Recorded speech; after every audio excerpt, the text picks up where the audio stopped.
Call. देखिए rockets में भी ऐसा है ना कि सही टाइम पे नहीं चढ़ो तो रॉकेट घीस देता है। तो कॉल्स तो बहुत सारे हैं रॉकेट्स के। और हम शुरुआत करते हैं आपसे। देखिए जीई टी एन डी ये करंट भाव से लेके मुझे लगता है 40-45% फटाफट बन सकता है। फिर आ गया किर्लोस्कर न्यूमेटिक।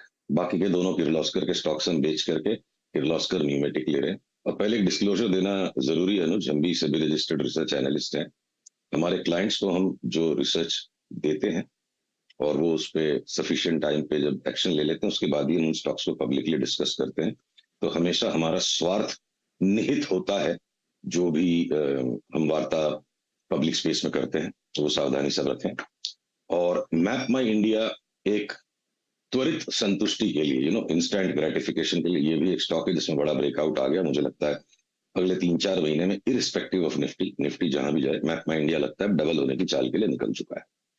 और थोड़ी लंबी अवधि के जो स्टॉक्स जो जिनको आप मिसाइल कहते हो अनुज, ये जो 3 बैगर 5 बैगर, तो 3 बैगर की कैटेगरी में मुझे कोई भी आश्चर्य नहीं होगा जब एचईजी और ग्रेफाइट दोनों करंट भाव से भी 3-3 गुना हो जाए साल सवा साल में।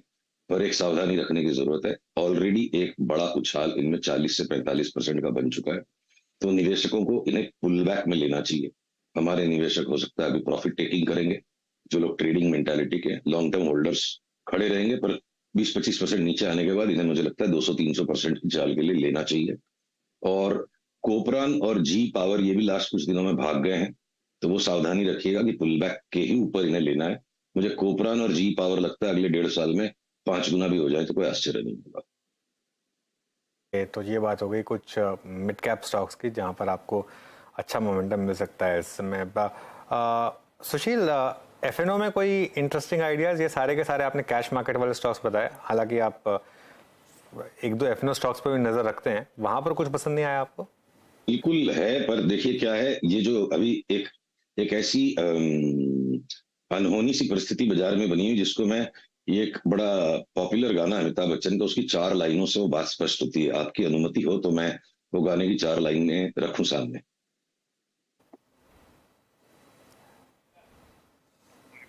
बिल्कुल सुशील, गो अहेड। तो ऐसा है, देखो वो अमिताभ जी का वो जो गाना है ना, मंजिलों पे आके लुटते हैं दिलों के कारवां, कश्तियां साहिल पे अक्सर डूबती हैं प्यार की। तो आगे की भी 2 लाइनें और बताऊंगा। तो आप ये निफ्टी की चार्ट को देखो, ये जिस तरह से अब बिल्कुल छटपटा रही है, पार्टी खत्म हो चुकी है, सारे शरीफ स्टॉक्स अपना खाना खा के गाना गा के जा चुके हैं और डीजे म्यूजिक बंद नहीं कर रहा। तो इस वक्त जिन स्टॉक्स को लेने का मन चलता है उनकी चाल पूरी हो चुकी है, और जिनमें चाल आ रही है उन स्टॉक्स को लेना आसान नहीं है, चाहे वो एबीएफआरएल था, चाहे वो जी था, चाहे वो एनडीटीवी था। तो अब बाजार में जो रेसिडुअल्स बचे हैं, जो लेगार्ड्स बचे हैं, जिनके साथ आप पार्टी में डांस करना नहीं चाहोगे, वैसे लोग पार्टी में बचे हैं, म्यूजिक चल रहा है, उठ के जाना मुश्किल है। तो अब आपको लेगार्ड्स पे अपने इंटेलेक्ट के बियॉन्ड जाके सिर्फ मोमेंटम खेलना है, तो लेगार्ड्स पे आपको चलना होगा। वही बात एफ में भी है। तो अब अगर अडानी के ऊपर में जितना बड़ा ब्रोहा था, एकदम से हंगामा मच गया, उधम मच गया, अब वो उधम खत्म हो गया, कंपनियां सारी इसकी डिलीवरेज हो रही हैं। तो अब अडानी इंटरप्राइजेस की अगर मैं आपको एक चार्ट यहाँ दिखा सकूं, ये एक ट्रायंगुलर फॉर्मेशन में तैयार है, जैसे ये पीली लकीर के ऊपर जाएगा, आज सवेरे के हाई के ऊपर 2515 के ऊपर, हो सकता है इसमें 700-800 रुपए की उछाल आ जाए, हो सकता है आपको 2400 का स्टॉप लॉस रखना होगा। बट एक अडानी के पीछे मैं निफ्टी और बैंक निफ्टी के अपने व्यू को बदलने के लिए अभी भी विवश नहीं हूं, क्योंकि गाने की वो जो दूसरी लाइनें है ना, मंजिलें अपनी जगह हैं, रास्ते अपनी जगह, जब कदम ही साथ ना दे तो मुसाफिर क्या करे।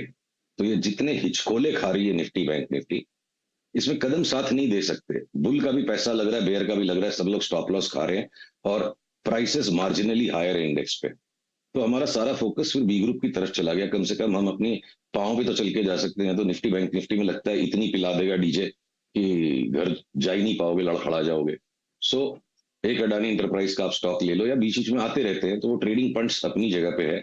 बट एक स्ट्रेटेजिक व्यू लूं कि मैं अपोलो हॉस्पिटल ले लूं, कि अपोलो टायर ले लूं, कि मैं कुछ भी ले। अब एफएनओ में तो बहुत सारे स्टॉक्स है, पर मैं उनको लार्ज कैप्स में नहीं गिनता। एनएमडीसी हमको लगता है बड़ा ब्रेकआउट दे चुका है, 6 महीने का कोई मैं धीरज हो तो डबल हो जाएगा, तो मुझे कोई आश्चर्य नहीं होगा।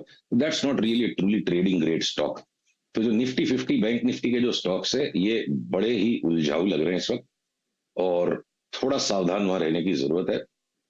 एकदम शॉर्ट टर्म और हाईली लिवरेज ट्रेडिंग का एक्सपोजर लेना मुझे घातक साबित हो सकता है, ऐसा लगता है।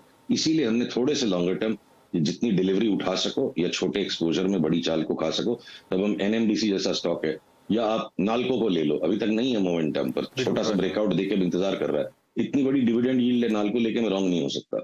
पर यहाँ पे मेरे को एसबीआई लेके, आईसीआईसीआई लेके या एचडीएफसी बैंक लेके मैं पैसा बना लूंगा, इसका जरा भी कॉन्फिडेंस नहीं। सुशील जी, आपके इस गाने की 4 लाइनों से और शराबी की 4 लाइनों से आपका बाजार पे नजरिया क्या है, वो तो मोटे तौर पे मालूम चल गया। एक दो स्पेस जो कि अच्छा कर रहे हैं, आप थोड़ा उन पे बात करते हैं। बताइए। आज सीमेंट में एक बहुत स्ट्रांग मूव है और अल्ट्राटेक सीमेंट की लीडरशिप में ये पूरा मूव आ रहा है। इस मूव को आप कैसे रीड करेंगे? सीमेंट पे आपका टेक और कोई प्रेफर्ड स्टॉक होगा तो बताइएगा प्लीज जरा। देखिए, अल्ट्राटेक सीमेंट मेरे हिसाब से ये एकदम वो लास्ट वाली उछल है ना, क्लाइमैक्टिक मूव है ये।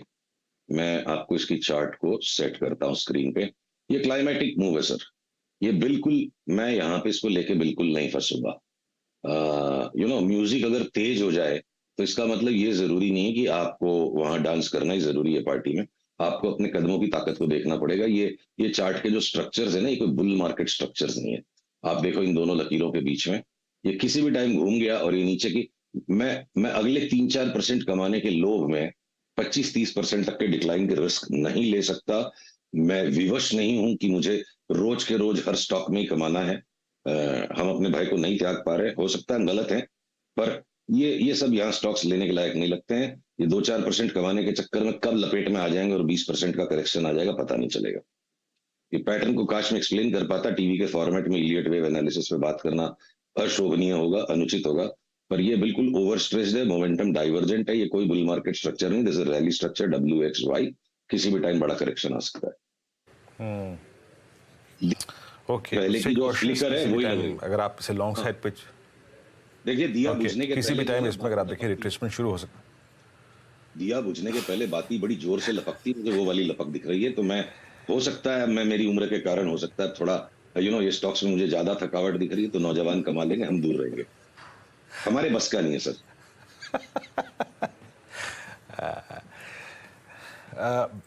एक ऐसे स्पेस और सुशील जी रखता हूँ आपके स्क्रीन पे, और एक क्या होता है कि एक सेक्टर के बहुत सारे स्टॉक्स जब चल चुके होते हैं और एक बहुत ही सरप्राइज मूव आता है, तो कुछ और स्टॉक्स भी अपने वो प्रीवियस हाई के बीच में और सीएमपी के बीच में डिफरेंशियल होता है, वो पूरा कर रहे हैं। जैसे ऑटो को देखिए सर, एमएनएम चला, पूरा CY22 इसको बिलोंग करता था, टीवीएस चला, बजाज ऑटो चला, हीरो मोटोकॉर्प चला।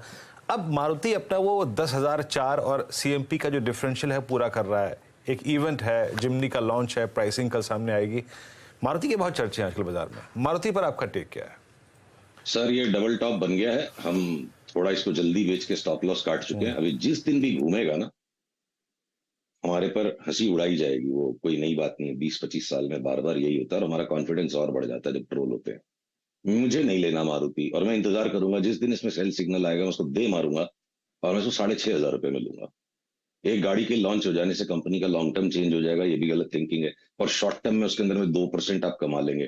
देखिए, मेरी एक प्रार्थना है, जैसे इंसान का मस्तिष्क काम करता है, आपका सब कॉन्शियस माइंड पहले ही डिसाइड कर चुका है आपको क्या करना है, और हम कॉन्शियस माइंड से सिर्फ कंफर्मिंग डेटा को ढूंढते हैं।